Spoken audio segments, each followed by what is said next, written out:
Starting with chapter 12, we are looking at the nervous system.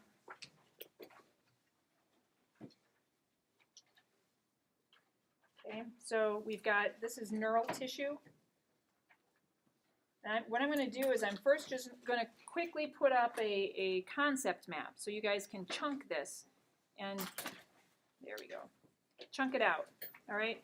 So we talked about organization of the nervous system. Right?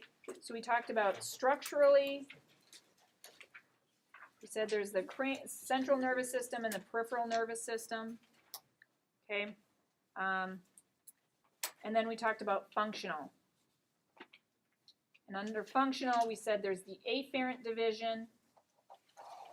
Afferent has sensory neurons. If you don't want to write this down and you just want to listen, I will go ahead and I will put this, I'll email it out. I'd rather you kind of grasp it all, right? All right, so the afferent nervous system, we have sensory neurons. It's receptors that are going to activate those sensory neurons, and that information is going towards, it arrives at the CNS. Okay, so it's anything going into the central nervous system. And then we said there's the efferent division, and with the efferent division, we said that that is motor neurons. It sends out motor commands, so it's sending out commands and telling them to do something, so it's going to the effectors, so it exits the CNS, right? Right? So you guys remember that? Now, with the afferent division, we talked about somatic sensory. That just means everything on the outside, pretty much. You know, anything you can feel on your skin, anything that's superficial that you're feeling, that's part of the somatic sensory nervous system. That's going to go into the central nervous system and tell your brain what you're feeling, pain, temperature, whatever. And then we didn't spend much time talking about the visceral sensory. Visceral sensory would be coming from your organs, right? It comes from your organs. And again, you get a stomach ache, that's going to go up to your brain and tell your brain, you know, that you're feeling pain, right? When we talked about the efferent division, we said that we had two there as well. We had the somatic nervous system. What were the effectors in the somatic nervous system? They're either going to be skeletal muscles or they're going to be everything else. They're skeletal muscles. In the somatic nervous system, the effectors are skeletal muscles. Okay. Then we had the autonomic nervous system. And in the autonomic nervous system, we said that the effectors are glands, cardiac muscle, or smooth muscle. Okay. So that's how the nervous system is organized. So we kind of went through the organization. So that's like this whole first page here, right? Organization. We talked about all the different organizations. Then we looked at the different types of neurons, okay? So you want to know the neurons. Actually, the cells. We're looking at cells. One of the cells are neurons. We talked about the different types. Okay? So when we talked about types, we were saying, are they bipolar, unipolar, multipolar? What type are they? So you need to know physically what they look like, right? What do they look like? And then we talked about their anatomy, the anatomy of the neuron. And in the anatomy of the neuron, we talked about the cell body. It has dendrites. It has a long axon. It has a synaptic terminal, where that's where the the neurotransmitter would be released from. There's the axon hillock. We said that the cell body is gray because of the Nissl bodies, and the neurons, if they're covered in myelin, then they're going to be more white. Okay, so we looked at that. Then the next thing under cells was neuroglia. We looked at different types of neuroglia. We said there were neuroglia in the CNS. Okay, so those are in your notes too. The neuroglia. in the, ependymal astrocytes, oligodendrocytes, microglia, those are all in the central nervous system. And then we also had the Schwann cell in the peripheral nervous system. So you want to make sure you know the neuroglia in each one of those, right? And then the last part that we talked about was the transmembrane potential.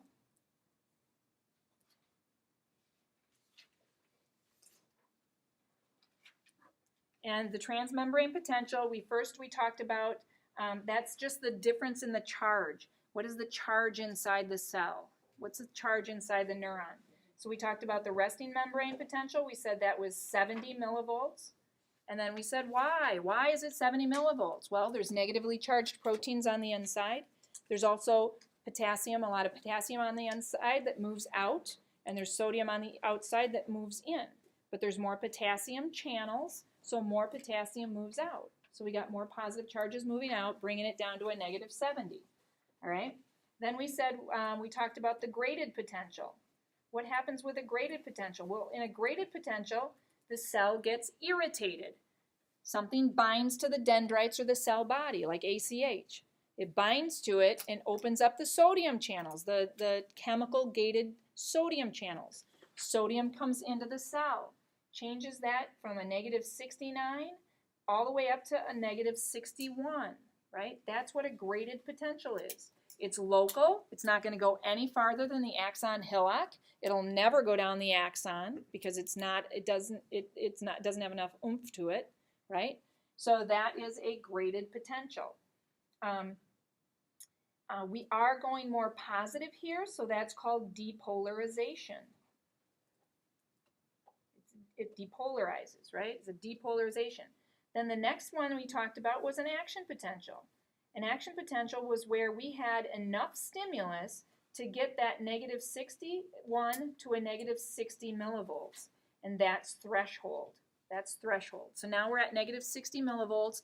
Now we're going to get an action potential no matter what. So the action potential, the charge will go up to a positive 30. That's called rapid depolarization.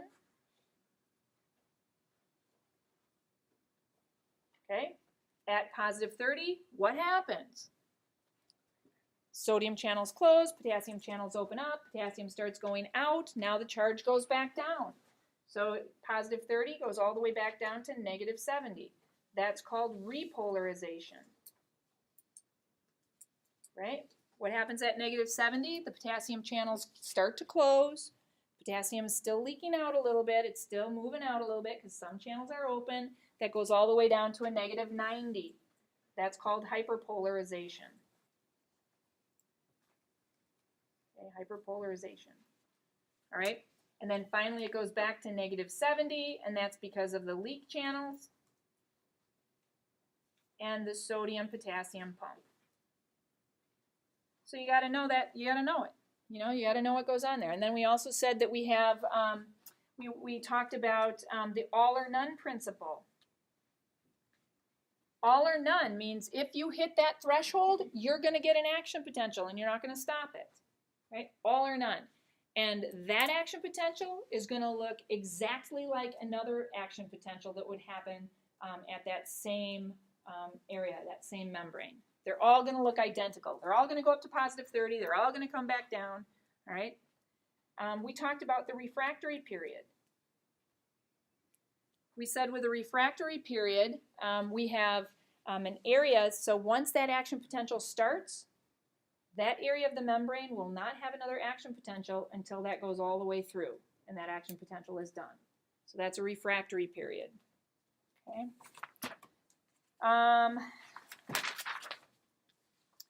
Let's see.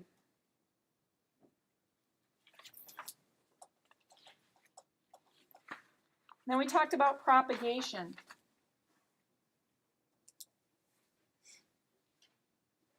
Propagation is, it can be either continuous or saltatory. If it's continuous, it's on an unmyelinated axon, and every little segment of the neuron has to depolarize to get that action potential down to the end. If it has, if it's saltatory, it jumps from node to node. Action potential here, action potential here, action potential here, action potential here. So it's much faster in saltatory.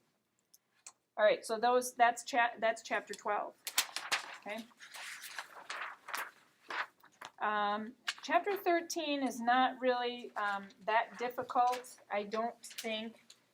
I'll just say a couple of things about chapter 12. It's the spinal cord and spinal nerves. Okay, so with this, you definitely want to know all the anatomy. If you remember, when you're looking at the anatomy, you've got the spinal cord comes down to a cone, conus medullaris. It's held down by a filum terminale. You've got the inferior tip of the spinal cord. You've got the enlargement. So there's a whole bunch of anatomical things that you have to know about it. When you're looking at the anatomy of the spinal nerves, remember you've got the dorsal root and the ventral root. Dorsal root carries sensory neurons only. Ventral root carries motor neurons only. They come together to form the spinal nerve, right? Okay, so that's just anatomy and just knowing. Then the spinal nerve carries both sensory and motor neurons. Those neurons are gonna split up and then rejoin with other spinal nerves, and that's a plexus when it's splitting up and rejoining. And then at the end of the plexus, we end up with these peripheral nerves. So the peripheral nerves, we had to know that the cervical plexus, we have the phrenic nerve, right? The phrenic nerve comes from the cervical plexus. The brachial plexus, we get the ulnar and radial nerve. The lumbar plexus, we get the femoral nerve, and off of the femoral nerve is the saphenous nerve. The sacral plexus, we get the sciatic nerve. So we want to know the different plexuses. Okay, then we also had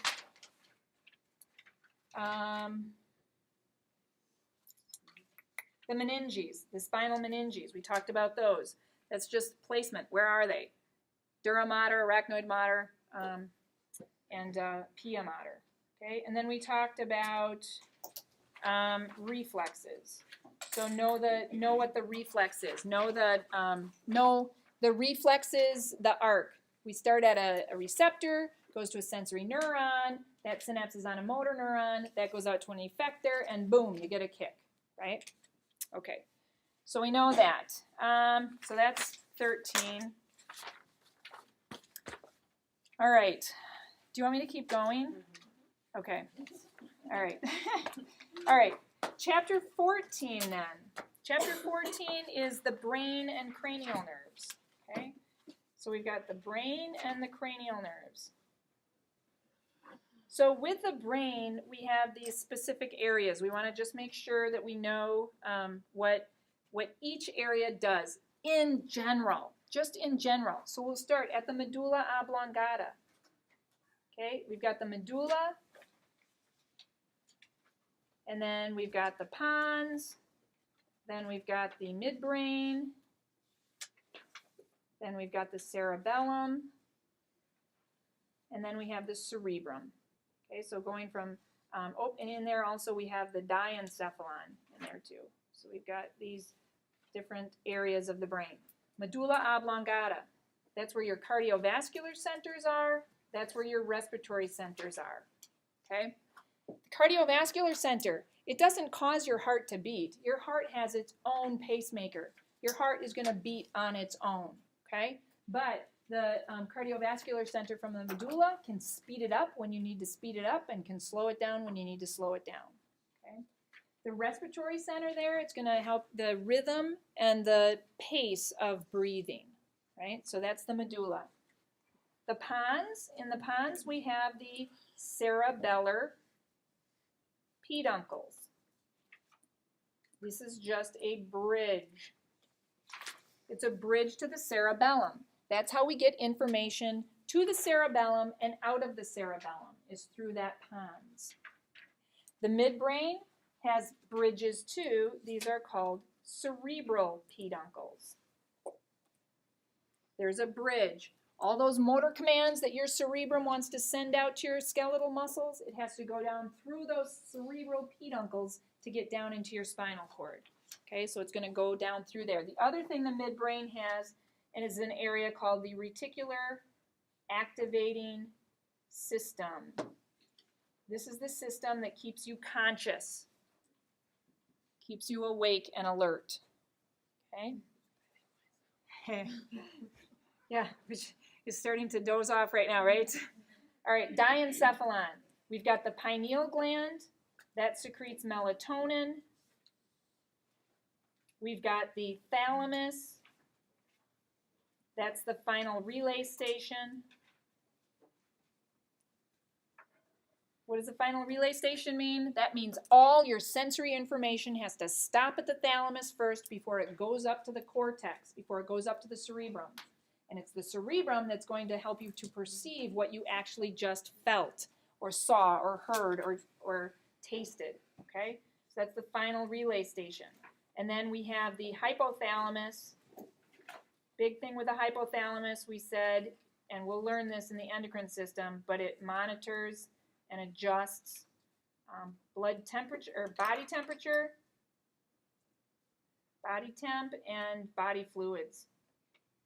And then and then those hormones, it secretes hormones. So those are the big things with the hypothalamus. Cerebellum, cerebellum's on the back of the head. What is that going to do? That is your coordinated movements, so that you can do really coordinated things. All right, so this coordinates movements. If you're having a problem with the cerebellum, it's called ataxia. That means you don't have coordination. So if you're drinking alcohol and you can't walk in a straight line, that's a temporary ataxia, right? If a person has a stroke and it's more of a permanent thing, that's more of a permanent ataxia. But they can't coordinate the movements. And then we have the cerebrum. And in the cerebrum, we talked about the lobes. Okay, you have to know the lobes. We talked about, so here's the cerebrum, right? Here's that central sulcus. There's the postcentral and the precentral gyrus. So you have to know what each one of them does. The postcentral gyrus, that's sensory. Precentral, that's motor. Okay, so sensory information from the thalamus is going up there. Motor information is going to go down. All right, so it's sensory and motor. We talked about, let's see, let's go through this. Well, first of all, we talked about the limbic system. The limbic system is a special area deep inside the cortex that has many different functions, like your short-term memory, long-term memory, your emotional, your visceral responses to memory. Hearing a song makes you think back to those good old days, you know. Right? Addictions occur here because it remembers the pleasant visceral response you get to taking certain drugs, right? So that's the limbic system, and that's on the inside of the cortex. Otherwise, we talked about different special areas. So we talked about the visual cortex, right? We talked about the auditory cortex and the temporal lobe. We talked about the olfactory cortex and the gustatory cortex. So that's visual, auditory, olfactory, and gustatory. So we talked about all those special different cortexes. So when you hear something, it goes to the auditory cortex. When you see something, it goes to the visual cortex. We talked about the association areas that are next to those. So the association areas help you to interpret. Association areas. Interpret the information. That's what they do. They interpret the information.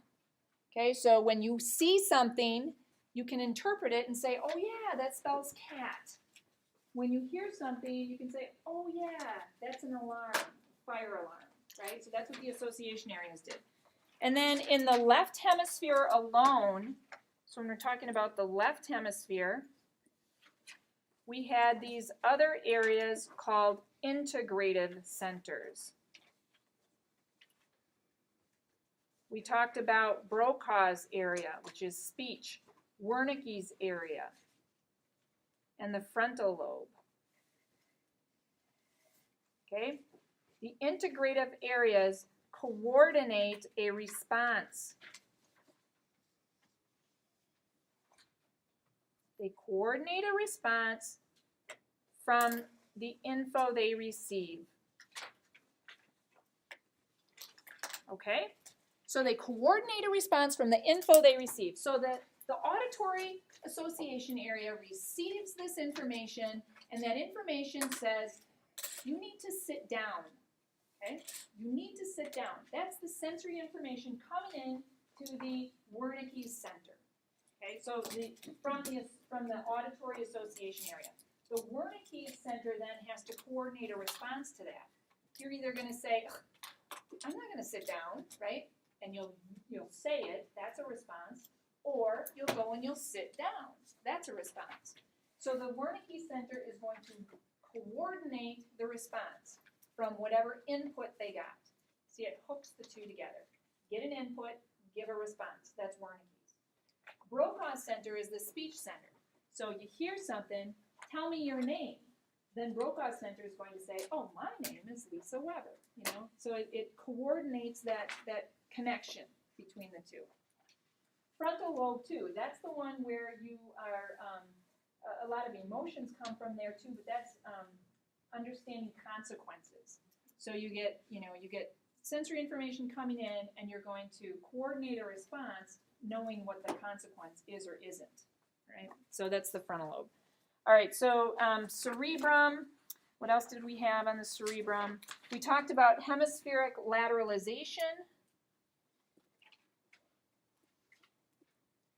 And what that means, that's almost, these areas are lateralized, right? They're only in the left hemisphere. That means lateralization. The other thing is that the left side of the brain, this is your numbers brain. This is the side where all your numbers are, right? So a person that has a very well-developed left brain is going to, left cerebral hemisphere is going to be very good with numbers, and they're probably going to be right-handed, right? Because the motor command is going to cross over to the right side of the body. Person that's right-brained has a very well-developed right brain, crosses over, they'll probably be left-handed. They're going to be more artistic, visual, that type of thing, So anyway, but that's lateralization. And then the last thing that we went through were the cranial nerves. So you have to make sure that you know the cranial nerves. There's 12 pairs. Know the number and the name and their function. And I'm not going to go through those. Number, name, and function. Okay? I'm sorry, I'm going to spend like 9 more minutes and that's it. But I want to just kind of help you through 15 and 16 and then that's it. All right? Okay, so that's 14. 15. Not a whole lot on chapter 15. We talked about the different types of receptors. We said by location, right? By location, if they're inside the body, deep inside, they're interoreceptors. If they're outside on the skin, then they're exteroreceptors. If they're in the joints, they're proprioceptors, right? So we talked about location, and then we talked about them by function. And we said there's nociceptors. Nociceptors are pain receptors. We talked about thermoreceptors. They detect temperature changes. Mechanoreceptors, there's 3 different types of mechanoreceptors. We've got baroreceptors that detect pressure. We've got tactile receptors that detect touch. And then we've got proprioceptors that detect the position of your joints, right? And then the last type of receptor that we had was the chemoreceptors. So we had noci, thermo, mechano, and chemical. Mechano was tactile, baroreceptors, and proprioreceptors. Chemical receptors, they detect oxygen and carbon dioxide in your blood and pH, right? So they're going to be found in blood vessels, like in the carotid artery, in the aorta. Okay, they detect how much oxygen you have, how much oxygen is going to get to your brain, right? We talked about referred pain. we said the reason why we have referred pain, that's like when you have a heart attack and instead of feeling just the pain in your heart, you're also feeling it in your left arm and your left jaw and your back. That's because of those inner neurons, that as that sensory information is going up, they're synapsing on these inner neurons, and those inner neurons are going to that certain area, that homunculus, on the sensory homunculus, making your brain think that there's pain in another area of your body, right? So we talked about referred pain. That's it. So the homunculus, you want to make sure you know what a homunculus is. So that's chapter 15. Then chapter 16, this is the autonomic nervous system. We talked about sympathetic. We talked about parasympathetic. Okay? Sympathetic. It leaves the spinal cord from L1 to L2, so we call it thoracolumbar. It has a short preganglionic and a long postganglionic neuron. Okay, short pre, long post. So here here's the brain, spinal cord, T1 to L2. So here's, okay, here it is. There, what, that looks long. That's a short preganglionic and a really long postganglionic. Okay, ACH is released here between the pre and the post, and norepinephrine is released here between the postganglionic neuron and the effector. And then know what happens at the effectors when norepinephrine is released. The eyes dilate, the glands all dry up, the heart starts beating fast, the lungs start breathing fast, the digestive system shuts down. Okay, we had a couple of exceptions in the sympathetic nervous system. We said that we had the adrenal glands. The adrenal glands have a long preganglionic neuron. We also said the sweat glands were an exception, because we said the sweat glands released ACH at the effector. Okay, so that's different. So there were a couple of different exceptions there, right? All right, then we talked about parasympathetic. We said parasympathetic was cranial nerves or sacral nerves. Primarily, the cranial nerve was the vagus. So cranial nerve 10. Okay. Another name for this could be craniosacral. Has a long preganglionic, short postganglionic, and only ACH is released at both. So here's the brain, here's the spinal cord, here's the cranial nerves, here's the sacral nerves. ACH is released here.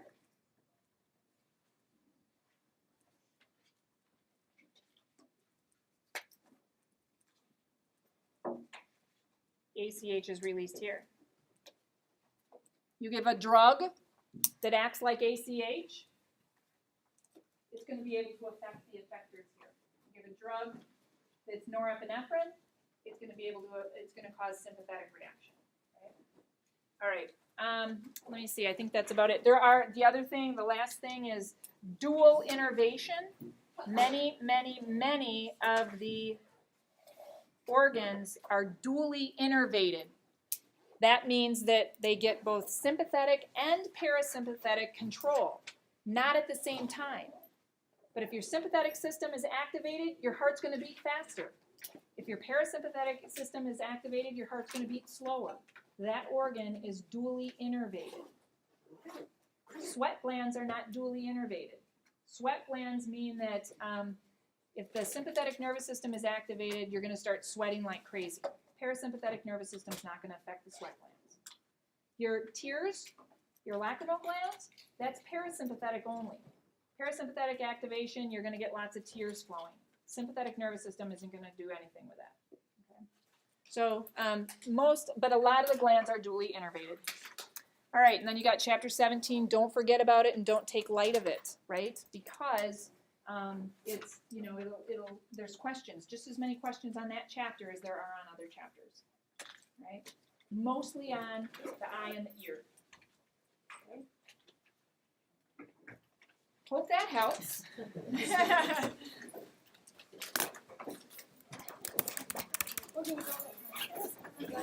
I didn't